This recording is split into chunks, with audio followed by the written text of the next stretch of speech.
Cuando decimos que un fármaco es de acción inespecífica, cuando no tiene receptor farmacológico. Cuando decimos que un fármaco es de acción específica. A ver, fíjense, fármaco de acción inespecífica cuando no tiene receptor farmacológico. Si cuando no tiene un receptor es un fármaco de acción inespecífica, ¿cómo es la acción del fármaco cuando sí tiene un receptor? De acción específica. ¿Estamos bien? Entonces, diremos que un fármaco es de acción específica cuando tiene un receptor. Muy bien, cuando tiene un receptor farmacológico llamado también diana molecular. Y si no tiene receptor, fármaco de acción inespecífica. Perfecto. ¿Hasta aquí estamos claros? ¿Alguna pregunta? ¿No hay preguntas? ¿Todo bien? Genial. La interacción, a ver, atiendan por favor, la interacción, imaginando que este es el receptor, y cuando tengan su clase de farmacodinámica ahí van a profundizar la teoría de los receptores, etcétera, pero yo les doy algunas pinceladas. La interacción fármaco-receptor por lo general es reversible. ¿Qué significa?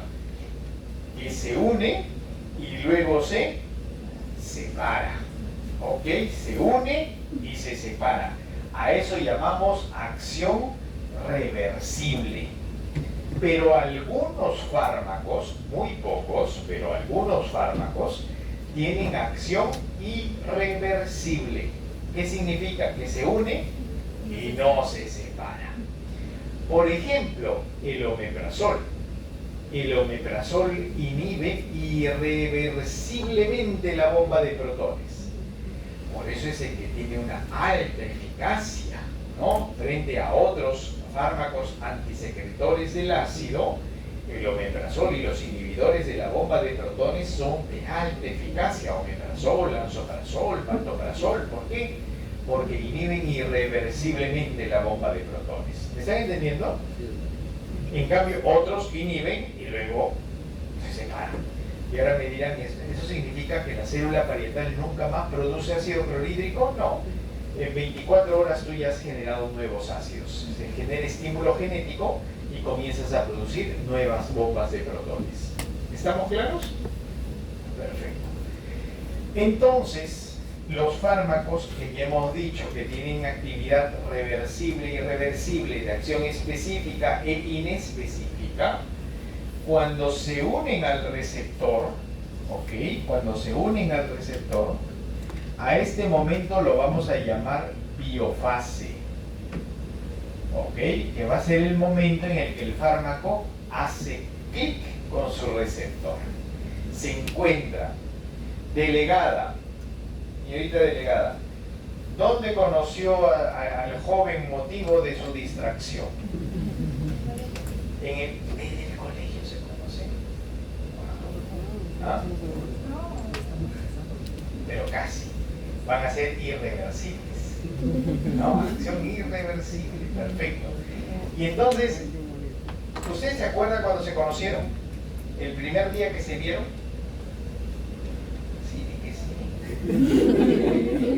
¿No? Bueno, a ese momento se llamaría como biofase, momento del encuentro, en este caso de la delegada con su distracción, pero no, con su casi esposo, casi novio, era niño y papá. No vamos a poner presión. Entonces, ¿qué diríamos? Biofase, momento del encuentro del fármaco con su receptor. ¿Cómo es el ingeniero? Muy bien, entonces, es en la biofase, ¿no? Es en la biofase, momento del encuentro del fármaco con su receptor. Y en el momento que se encuentran, sucede el mecanismo de acción. Esta biofase se estudia en un proceso que se llama farmacocinética, porque hablamos de momento, ¿no? Momento de encuentro. La biofase es un momento farmacocinético. Y lo que sucede en el encuentro, ya lo ve la farmacodinámica. la farmacodinamia, que estudiará la relación fármaco-receptor, conocido como mecanismo de acción. Mecanismo de acción. Y tengan en cuenta algo. El mecanismo de acción puede darse por activación o bloqueo. Esto les tiene que acompañar durante todo el ciclo. Ustedes en muchos momentos de sus vidas profesionales van a tener que fundamentar la acción del fármaco y que no se olviden estas dos palabras, activación o bloqueo. ¿Por qué razón? Porque si yo quiero fundamentar farmacodinámicamente la respuesta de un fármaco, yo tengo que describir si este fármaco activa o bloquea. ¿A quién? Al receptor. ¿Me dejo entender? Entonces, intentamos algo, ¿ah? Todos, por favor. El fármaco, farmacodinámicamente, ejerce activación o bloqueo. ¿De quién? Del receptor. ¿De forma reversible o irreversible? A ver, ustedes son casi 40. Y aquí soy yo y mi parlante. Ustedes tienen que responder fuerte. ¿Ya? Nuevamente. El mecanismo de acción de las drogas o fundamento farmacodinámico se da por la activación o bloqueo. ¿De quién? Del receptor farmacológico. ¿Ok? Que puede darse de forma reversible o irreversible. ¿Estamos bien? ¿Alguna pregunta hasta aquí? No hay preguntas. Miren que yo voy paso a paso. ¿Ah? Ok. Cuando el receptor es una enzima, se puede usar la palabra inhibición. Entonces hablamos de inhibición de la ECA, inhibición de las proteasas, inhibición de la transcriptasa inversa, inhibición X, ¿ya? Cuando es una enzima. Y el mecanismo de acción produce o genera la acción farmacológica. ¿Qué cosa es la acción farmacológica? La acción farmacológica se describe como el cambio fisiológico en el sentido de aumento o disminución. Profesor, no entendí bien eso. Ahorita te explico. Entonces, una vez que el fármaco se une al receptor, ¿ok? Una vez que el fármaco se une al receptor, se produce la acción, perdón, el mecanismo de acción, que se da por activación o bloqueo. Perfecto. Activación o bloqueo. Y este mecanismo de acción ejerce un cambio en las funciones del organismo. Por eso es que les pongo un cambio fisiológico, que se va a dar por activación o por aumento o por disminución. ¿Estamos claros? Esa es la acción farmacológica. Y la acción farmacológica produce el efecto farmacológico. Señorita Colonia, ¿no? ¿Qué es el efecto farmacológico? La acción que realiza el fármaco. Ese es el efecto. Es de la acción, perdón. ¿Y el efecto? Es lo visible. Es lo visible y medible. Muy bien. Entonces, fíjense. Una vez que el fármaco ha actuado, ¿y cómo actúa? Mediante el mecanismo. Y esto que estimula un cambio fisiológico. Del cambio fisiológico viene el efecto farmacológico. De la acción farmacológica, que es el cambio fisiológico, viene el efecto farmacológico. ¿Y qué cosa es el efecto farmacológico? Es la manifestación observada y medible observada y medible. ¿De quién? De la acción farmacológica. Ya, profesor, en teoría lo entiendo. Perfecto. Ahorita hacemos un ejemplo para que me digan todos cuál es el mecanismo, cuál es el receptor, cuál es acción, cuál es efecto. ¿Estamos? Entonces, ¿quién es asmático? Perfecto. ¿Qué has usado para el asma? Solo salbutamol. ¿Tú? Salbutamol, corticoides. Corticoides también. ¿Tú? Salbutamol, corticoides, pero ya no. Salbutamol y corticoides, pero ya no. Perfecto. Vamos a ponernos en una condición de broncoespasmo, simuladamente, ¿no? Muy bien. Entonces, en broncoespasmo, ¿qué caracteriza al paciente? Tos, muy bien, dificultad respiratoria, sibilancias, muy claro, sí, secreciones, ya, opresión torácica, perfecto, ya, todo lo que marca el patrón obstructivo, ¿no? Entonces, ¿qué medicamento hemos escrito que vamos a usar? Salbutamol, perfecto, ya, pero vamos a hablar del salbutamol, ¿no? ¿Ya? Entonces, ahí tenemos al inhalador, que sería la forma farmacéutica, el medicamento, que cuando se ejerce presión aquí, ¿no? Sale el salbutamol. ¿Estamos bien? Ya. Ese salbutamol, como verán, yo soy muy bueno dibujando, ¿no? Ya se están dando cuenta, ahí está clarito el inhalador.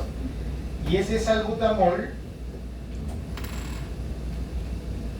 vía inhalatoria, va a llegar al músculo liso bronquial. ¿Estamos bien? Va a llegar al músculo liso bronquial. Ahí vamos a ponerle músculo liso bronquial.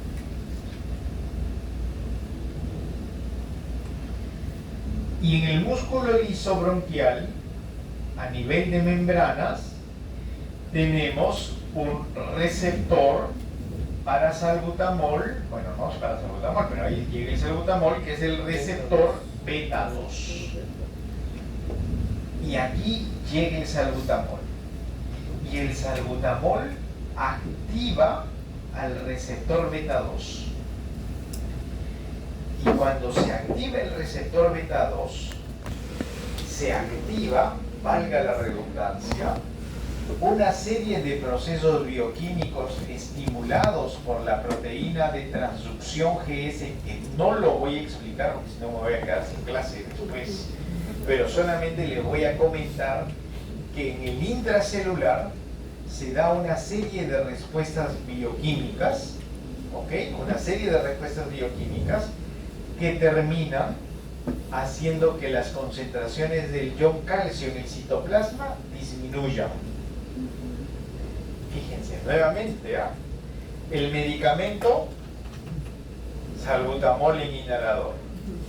Hicimos presión, salió salbutamol, se unió ¿a quién? A su receptor, que es el receptor beta 2. Y una vez se estimule todo un proceso bioquímico, se hace que en la musculatura lisa bronquial disminuyan las concentraciones del ion calcio.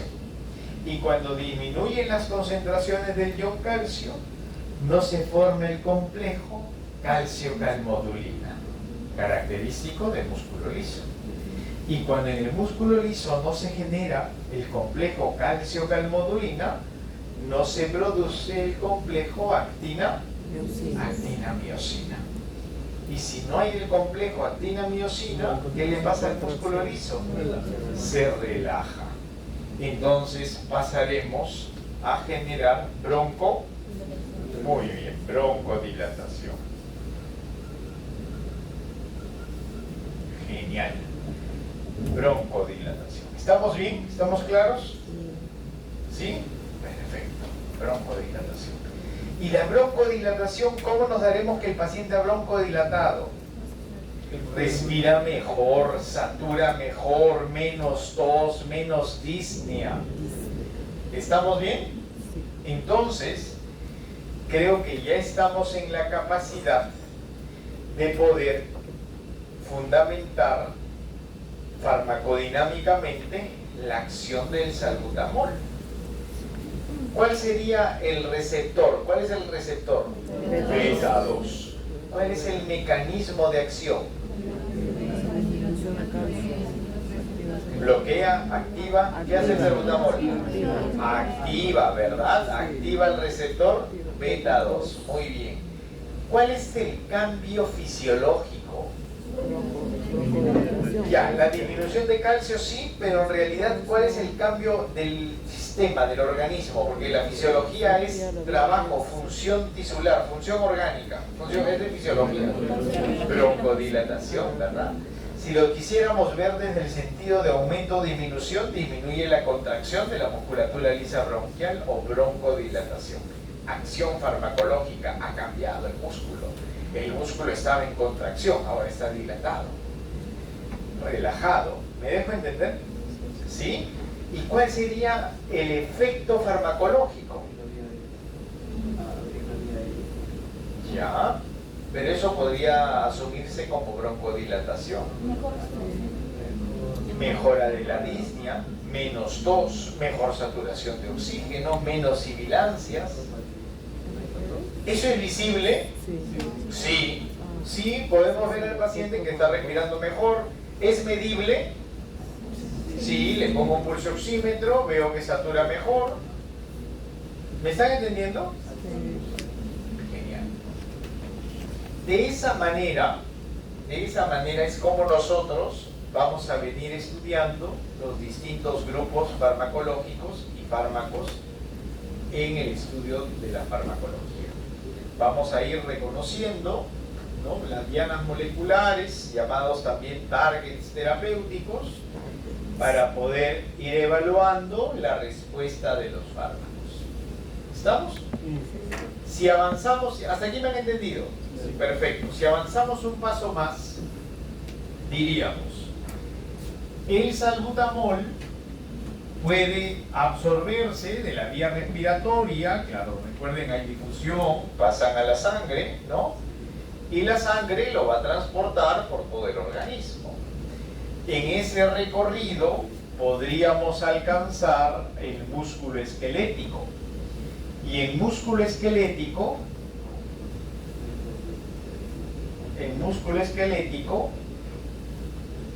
también tenemos receptores beta 2 y también va a alcanzar el salbutamol. La diferencia está en la respuesta. ¿Por qué razón? Porque en el músculo esquelético lo que se va a promover es que a la activación del receptor beta 2 se van a cerrar canales de potasio. Y cuando el canal de potasio se cierra, bloqueamos el flujo de potasio que es del intracelular al extracelular, haciendo que el ion potasio se quede en el intracelular y el ion potasio se queda con su carga positiva. Esa carga positiva despolariza las membranas musculares y esa despolarización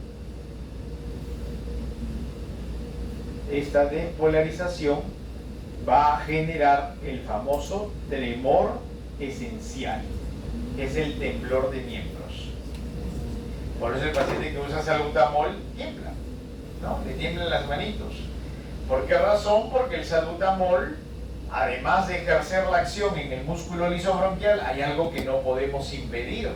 ¿Y qué cosa es? Su absorción, su paso a sangre, y que la sangre lo lleve al músculo esquelético y que el músculo esquelético active receptores beta 2 que terminen despolarizando las membranas musculares y estimulando la despolarización o tremor esencial.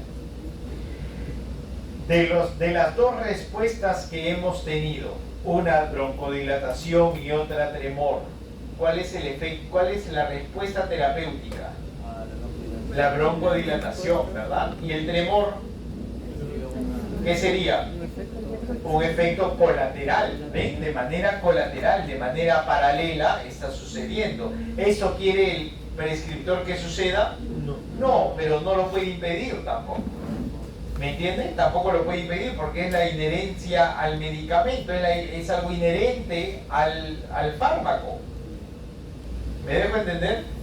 Y a esta respuesta no deseada se le conoce como reacción adversa, RAM, que en sus diapositivas están tipificadas de acuerdo a si la RAM es por el mecanismo de acción, por ejemplo, es por la dosis administrada, es por la vía administrada, es por la forma farmacéutica administrada, es una respuesta idiosincrática, ahí está, en la diapositiva está. ¿Ok? ¿Estamos claros? Si yo les pongo de ejemplo, ¿no? Yo les digo, ¿bajo qué forma farmacéutica? ¿Qué cosa es una forma farmacéutica? Es la forma de presentación del medicamento.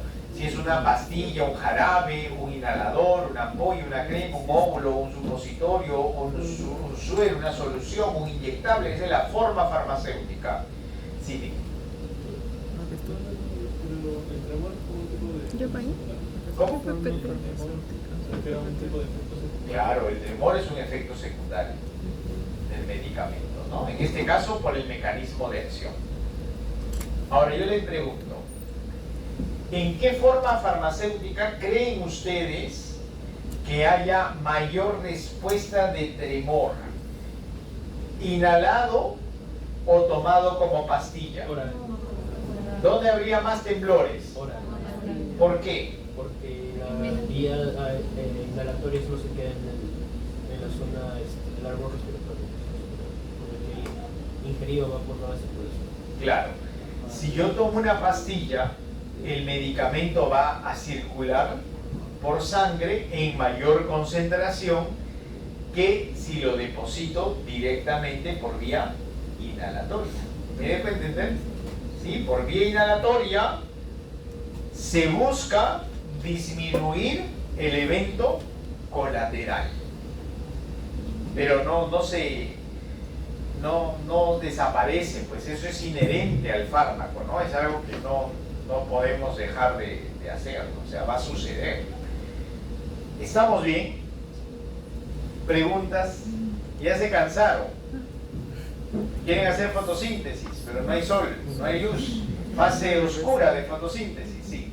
Ese es un ejemplo cuando das corticoides, pero en base al Porque me dice la dosis, porque si no podrías arreglar lo que es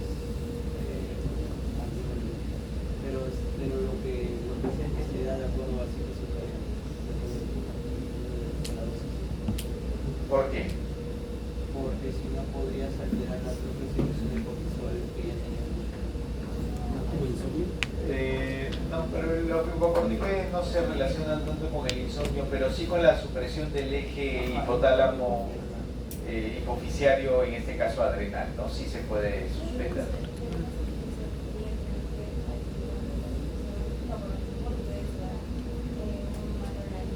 De noche. De día. Claro, sí. Bueno, el cortisol tiene mucha relación con los corticoides, pues, ¿no? Así es. Pero no es, eso ya no sería tanto una reacción adversa, ¿no? Una reacción adversa más se mide por la respuesta negativa, ¿no? ¿Cuál es la respuesta negativa? Causa osteoporosis, aumenta el azúcar, genera taquicardia, te da ataxia, te da somnolencia. ¿Me dejan entender? Esa es una reacción adversa. Algo más que está en las diapositivas y que no lo voy a dibujar ya en la pizarra, pero sí se lo voy a explicar, es el tema de tolerancia. ¿Qué cosa es la tolerancia y la dependencia? La tolerancia, fíjense, miren mis manos. A ver, fármaco, mano derecha, receptor, mano izquierda. ¿Estamos? El fármaco se une al receptor. Perfecto, se une. Hay afinidad, hay acción, etc. Pero tantas veces utilizo el fármaco que poco a poco el receptor comienza a modificarse. ¿Ven? ¿Y acá habrá enganche?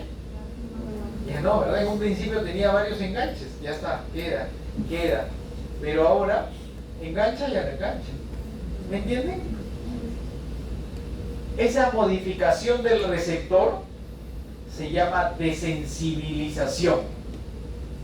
¿Y qué logra esta desensibilización? O sea, ¿qué pasa con esta desensibilización? Lo que va a suceder es que la respuesta al fármaco disminuya. Y para poder tener la respuesta necesaria, o vamos a aumentar la dosis, o acercamos el intervalo entre dosis y dosis. ¿Cómo es esto? Si yo, por ejemplo, tenía inhibición del dolor o respuesta analgésica con morfina cada 24 horas, por decir, ahora ya tengo que usarla cada 12 horas. Y después cada 8 horas. Y después cada 4 horas. Y después cada 2 horas. Y después el paciente vive conectado a una bomba de infusión de morfina. ¿Me entienden? ¿Y no se puede revertir ese proceso? No, es bioquímico. Hay formas de... Le llaman disminución de la tolerancia, ¿no? Pero justamente se consigue administrando pequeñas dosis, pero más continuas, ¿no? Entonces haces que la respuesta sea más prolongada, ¿ya? ¿Algún otro ejemplo? ¿Un ejemplo más? Para medir efecto, acción, ¿les parece? Borramos, por favor. Muchas gracias. Así voluntariamente bueno. Todo, por favor. ¿Nos van a tomar una foto? No. ¿Por qué? Ah, a la insulina sí, pero no a la diabetes. A la insulina sí, por supuesto, claro. Pero eso es fisiológico. ¿Qué?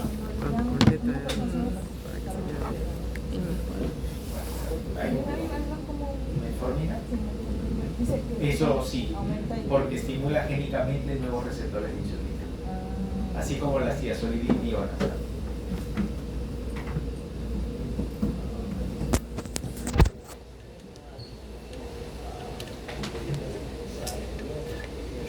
Sonríe para que crean que tú lo has hecho.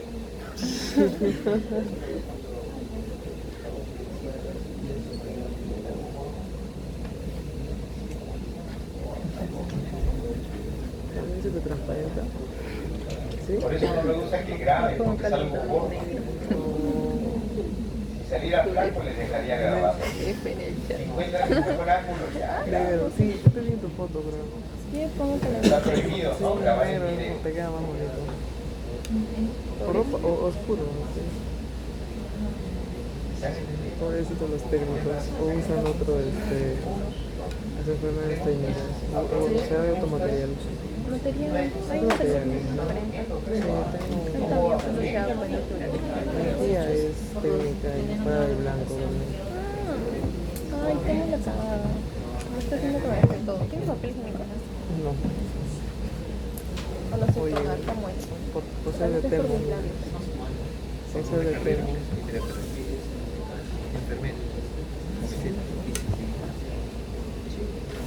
Segunda carrera, ¿cómo? Segunda carrera. Me está preguntando si eso es segunda carrera. ¿Por qué? ¿Qué pregunta? No sé, no sé. ¿Preguntas? ¿No hay? Perfecto. Muy bien, entonces vamos a hacer otro ejemplo, ¿ya? Como a ustedes les encanta el eje renina-angiotensina, vamos a hablar del eje. ¿Cómo que? Estamos comenzando y ya están cansados. A ver, el angiotensinógeno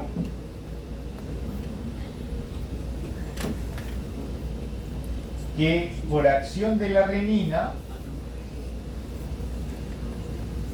pasa a ser angiotensina 1, ¿cierto? Sí. Como tenemos espacio vamos a hacer el mecanismo largo, angiotensina 1. Y la angiotensina 1 por acción de la ECA o de la enzima convertidora de angiotensina pasa a ser angiotensina 2. ¿Todos bien? Sí. Muy bien, angiotensina 2. La ECA. Y esta angiotensina 2 ¿Cómo? va sobre los receptores AT1. Receptores que encontramos a nivel de los vasos y a nivel de la corteza suprarrenal. Entonces, vemos que, bueno, mi vaso un poco raro, ¿no? Ahí está. A nivel de los vasos sanguíneos, ¿qué respuesta nos da? Aumento de la resistencia vascular periférica, o sea, vasoconstricción. ¿Qué cosa? La activación de la angiotensina 2 sobre el receptor AT1. ¿Estamos claros? Perfecto. Y con la interacción del receptor AT1 con la angiotensina 2 en la corteza suprarrenal, ¿qué estimula? Aldosterona. Muy bien, secreción de aldosterona. Va a haber aldosterona. Y la aldosterona, ¿qué es lo que hace? Captar sodio y potasio. Muy bien, a nivel del túbulo colector, ¿no? Va a activar la aldosterona. Fisiología, no estoy hablando de fármaco, ¿ah? Receptor mineralocorticoide, ¿cierto? Y lo que genera es intercambio de sodio, salud, ¿por quién? Por potasio, ¿no? ¿Y de dónde vienen estos iones? Del capilar peritubular. ¿Estamos bien? ¿Y sodio con quién viene? Agua. Con agua, siempre con agua. Dicen, no, sodio, jala agua. A mí nunca me ha gustado la expresión sodio, jala agua, pero ahí estamos. ¿No? Sodio trae al agua. Bueno, entonces, este sodio y agua regresan a sangre. Sodio y agua regresan a sangre. ¿Y qué es lo que pasa? Aumenta la volemia. ¿Estamos bien hasta aquí? Y el aumento de la volemia aumenta la presión arterial, así como también lo hace la vasoconstricción, el aumento de la presión arterial, ya que debemos recordar que presión arterial es igual al gasto cardíaco por la resistencia vascular periférica y que el gasto cardíaco es la frecuencia cardíaca por el volumen sistólico. ¿Estamos bien? Sí. Ya, no he dicho nada nuevo, ¿no? Perfecto. Entonces, nos vamos a una condición de un paciente hipertenso. ¿Estamos bien? Paciente hipertenso, crónico. Un paciente hipertenso, además diabético, bueno, X. O un montón de factores protrombóticos. Perfecto.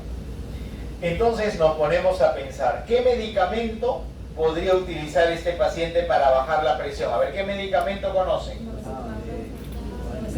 Losartán, ya estamos. ¿Han escuchado de losartán? ¿Sí? Ya. ¿Dónde actúa el losartán? Aquí, miren. Losartán bloquea al receptor AT1. Ya dije diana y mecanismo, ¿se dan cuenta? Hablé de la diana. ¿Cuál es la diana de losartán? AT1. Muy bien, el receptor AT1. ¿Cuál es el mecanismo de acción? Bloquea el receptor AT1. ¿Me están entendiendo? ¿Me están entendiendo, muchachos? Repito, losartán bloquea al receptor AT1. ¿Qué sucede cuando bloqueamos al receptor AT1? Baja la presión. ¿Qué va a pasar con la resistencia vascular? No es que no haya, sí va a haber, pero ¿cómo va a estar? Disminuida, perfecto, disminuye. Por otro lado, en la corteza suprarrenal, cuando se bloquea el receptor AT1, ¿qué va a suceder con la cantidad de aldosterona? Va a disminuir. Disminuye también. El intercambio de sodio por potasio disminuye. La volemia disminuye. La presión arterial disminuye. Perfecto. Entonces losartán cumplió con el objetivo terapéutico, que era disminuir la presión arterial. ¿Me están entendiendo hasta aquí? ¿Cuál es la diana molecular del losartán? AT1. El mecanismo de acción, bloqueo del receptor AT1. la acción farmacológica. No, porque eso es medible. La presión arterial, saco mi tensiómetro, le mido la presión, ya, eso es medible. O sea, si es medible, la disminución de la presión, ¿qué vendría a ser? Efecto farmacológico. ¿Y la acción? ¿Cuál es el cambio fisiológico? Disminución de la volemia, 1. Disminución de la aldosterona. Disminución de la resistencia vascular o vaso. Dilatación. ¿Me están entendiendo? Aumento de la resistencia vascular, vasoconstricción. Disminución de la resistencia vascular. Carlos. Vasodilatación. ¿Ah? Vasodilatación. Vasodilatación. Según la docente puso, disminuye entonces la resistencia vascular periférica y también el volumen sistólico porque regresa menos sangre. Así es. Por eso disminuye la presión arterial. Disminuye el gasto cardíaco. Esto pues, ¿Ah? así Es todo un juego, claro. Pero si se dan cuenta, la farmacología es sencillísima, ¿no? Porque la farmacología acaba Te lo acá. pinta así. ¿O no? Sí. De aquí en adelante, ¿qué cosa es? Fisiología. Fisiología.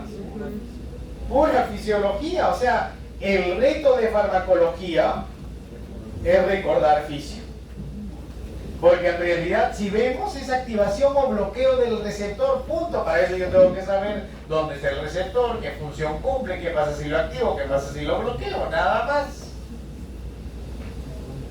Y ahí nomás, ahí nomás, fíjense, para no desligarnos de las reacciones adversas.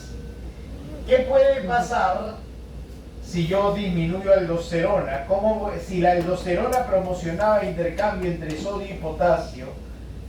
Ahora que la aldosterona ha disminuido, ¿cómo esperaría encontrar las concentraciones de potasio en sangre? Aumentadas, ¿verdad? Claro, porque ya no hay intercambio. Entonces, esto podría generar hipercalemia. ¿Y esta hipercalemia qué será? ¿Una reacción adversa? Adversa. Claro, una reacción adversa medicamentosa. ¿Estamos claros? ¿Me han entendido? ¿Alguna pregunta hasta aquí? ¿Ninguna? Perfecto. Vamos a hacer un receso chiquitito. ¿Les parece 5 minutos, 7 minutos?